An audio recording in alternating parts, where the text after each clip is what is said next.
Hey guys, and welcome back to my channel. O kung wala pa mga nakasubscribe sa akong channel, please do subscribe for more videos. So na ako ay guitar and ukulele tutorials, na ay math tutorials, o nga po ay DIY projects and repairs.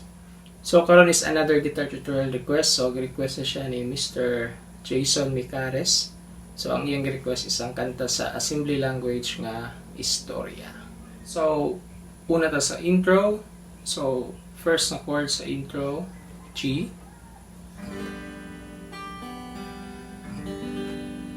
Next is A minor. C. Then B minor. Then A minor. So buhato ni kaduha.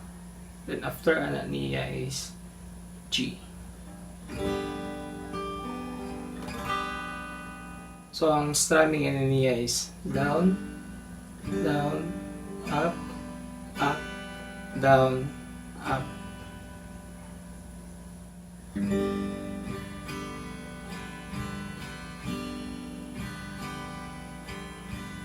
Down, down, up, up, down, up, down, down, up, up, down, up, down, down, up, up, down, up, down, down, up, up, down, up.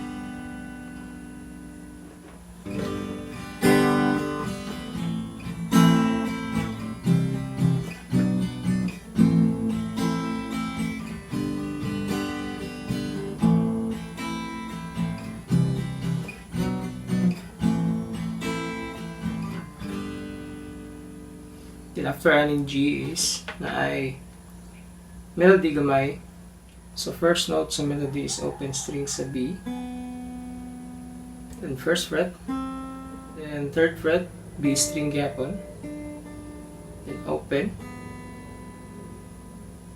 Then open string sa E. Kaduha. Then third fret tapos sa B. First fret sa B, then open string, then G na pagbalik. Baling ani.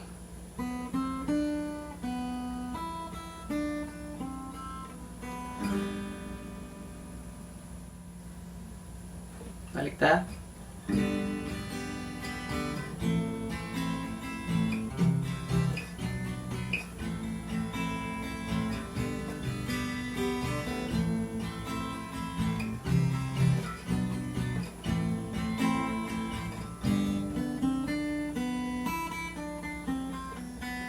So sa verse. So sa verse ang chords G, yan, A minor, C, parinig sa first part, B minor,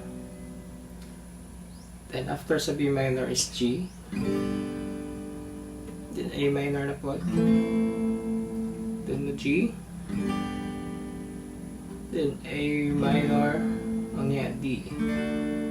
Mabalik na po na sa first part, G. So, balik-balik ka na siya.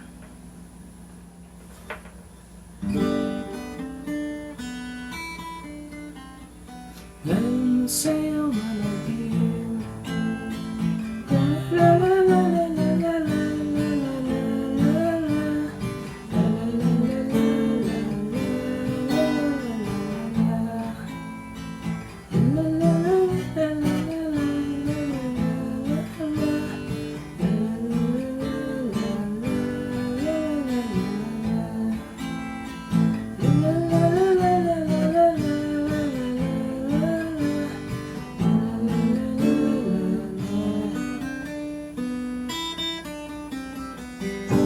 Chorus.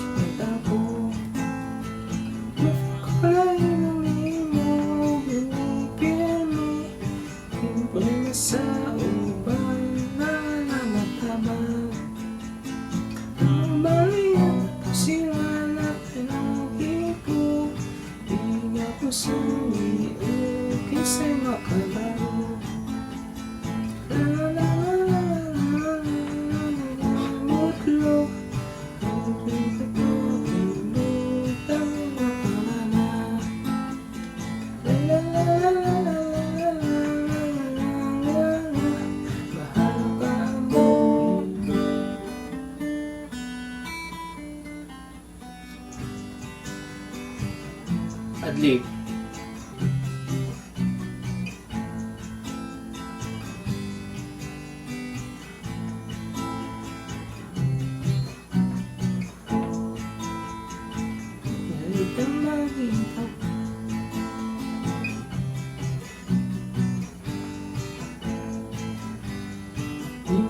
Sa upang nangatama ang kanyang pusilang na pinagdi ko.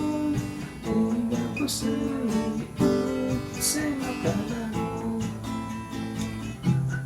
na amin mo ang napamot ko. Hindi pa sino ang makakano.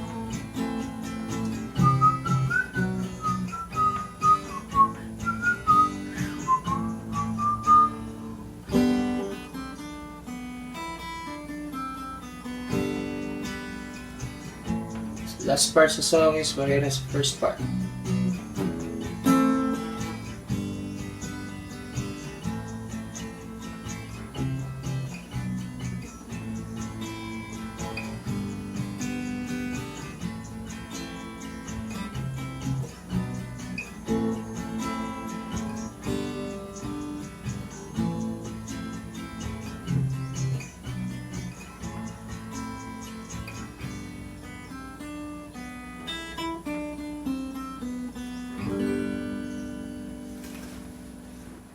So, mao to ang kantang Istorya by Assembly Language. So, thank you for watching and see you next time.